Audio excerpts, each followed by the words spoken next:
बीच वनाधिकार दिवस मनाया गया। इस मौके पर मुख्यमंत्री शिवराज सिंह चौहान ने भोपाल में तो अन्य जनप्रतिनिधियों ने 47 जिलों में 22,000 से अधिक वनाधिकार पत्रों का वितरण किया। इसी बीच आदिवासियों को संबोधित करते हुए मुख्यमंत्री शिवराज सिंह चौहान ने कहा कि मध्य प्रदेश सरकार आदिवासी भाई बहनों को उनका वार्षिक हक दिलवाने के लिए सदैव तत्पर रहती है।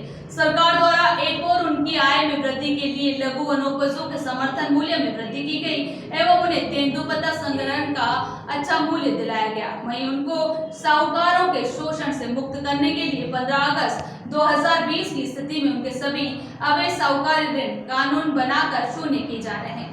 सीएम ने कहा कि सरकार द्वारा प्रदेश में अनुसूचित जनजाति वर्ग के सभी हितग्राहियों को वन अधिकार पट्टों का प्रदाय किया जा रहा है। उन्होंने कहा कि प्रधानमंत्री नरेंद्र मोदी के जन्म दिवस के उपलक्ष्य में 16 सितंबर से 23 सितंबर तक मध्य प्रदेश में गरीब कल्याण सप्ताह आयोजित किया जा रहा है।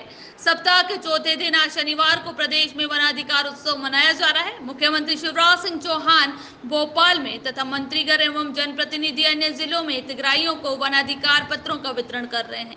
शहर के जनजातीय संग्रहालय में हुए वन अधिकार उत्सव के दौरान मुख्यमंत्री शिवराज सिंह चौहान ने वहां मौजूद आदिवासी समुदाय के लोगों से रूबरू होते हुए अपने बच्चों की पढ़ाई, खान पान, कृषि क्षेत्र, उनके सहित अन्य विषयों पर चर्चा की। आदिवासियों को संबोधित करते हुए सीएम ने कहा कि राजनीतिक की शुरुआत से पहले मैं पढ़ाई करने के लिए भोपाल में रहता था। उस दौरान आदिवासी समुदाय को प्रताड़ित होते देखा है। एक बार का वाक्य बताते हुए सीएम ने कहा कि जब हम जंगल के रास्ते से गुजरे तो कुछ आदिवासी समुदाय के लोग हमें देखकर छुप गए। हमने जब कारण पूछा तो वह कहने लगे कि आप रेंजर साहब हैं। उसे देखकर आप अंदाजा लगा सकते हैं कि कैसा भय का माहौल है।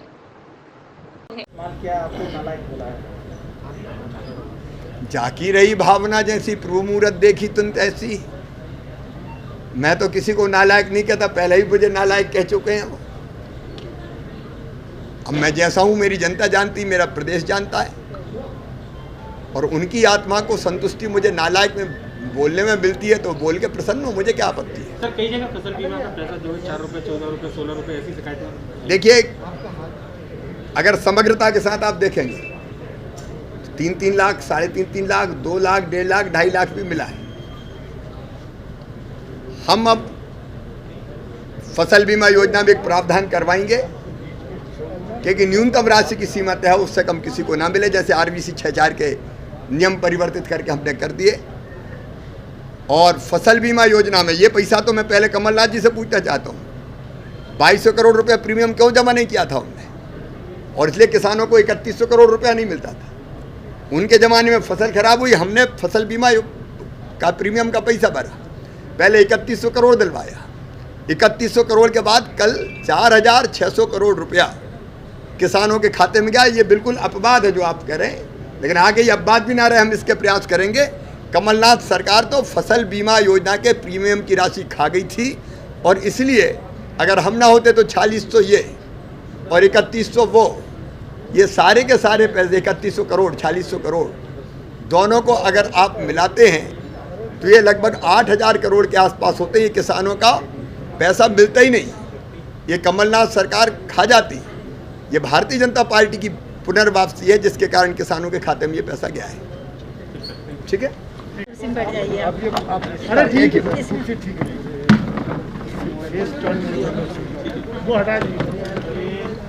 मित्रों, आज हम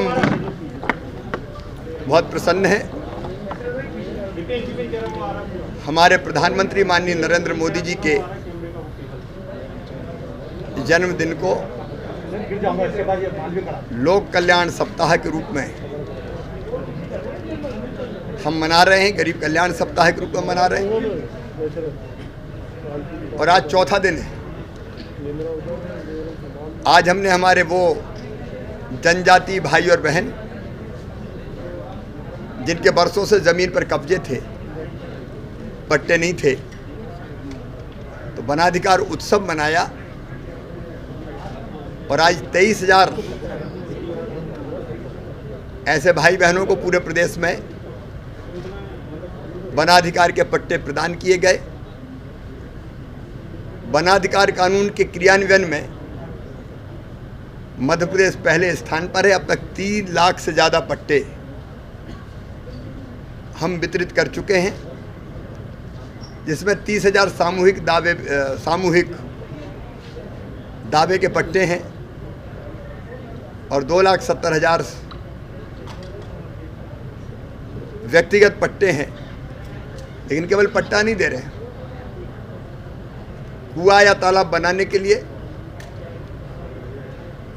हम उनको, ताकि खेत में सिंचाई हो सके, वो सुविधा हम उनको दे रहे हैं। फिर वनाधिकार के पट्टे जिनके पास है उनको 0% ब्याज पर कर्जा भी देंगे, फसल बीमा योजना का लाभ भी देंगे, RBC 64 के नियमों के अंतर्गत बाकी सहायता भी उनको देंगे। और पट्टेधारी भाई बहनों के पास भी मकान हो, गैस कनेक्शन हो, मकान में बिजली हो, पीने का पानी हो, ये अभियान चलाकर भी उनकी ज़िंदगी बदलने का काम करेंगे। हमारे जनजातीय समाज बहुत सरल सादी ज़िंदगी जीते हैं, लेकिन उनके कल्याण के लिए चाहे बच्चों की पढ़ाई हो, कृषि हो, रोजगार के अन्य साधन हो या जन कल्याण की योजनाएं हो, सबका लाभ देने के लिए भारतीय जनता पार्टी की सरकार ने पहले भी योजना बनाई थी। 1.25 साल सब चीज़ें बंद हो गई थी, अब हमने फिर से उनको चालू किया और मैं गदगद हूँ मेरी टीम के साथ कि उस अभियान को हमने फिर से प्रारंभ किया है। सर, केंद्रीय कृषि अध्यादेश जो आया है सर, कई जगह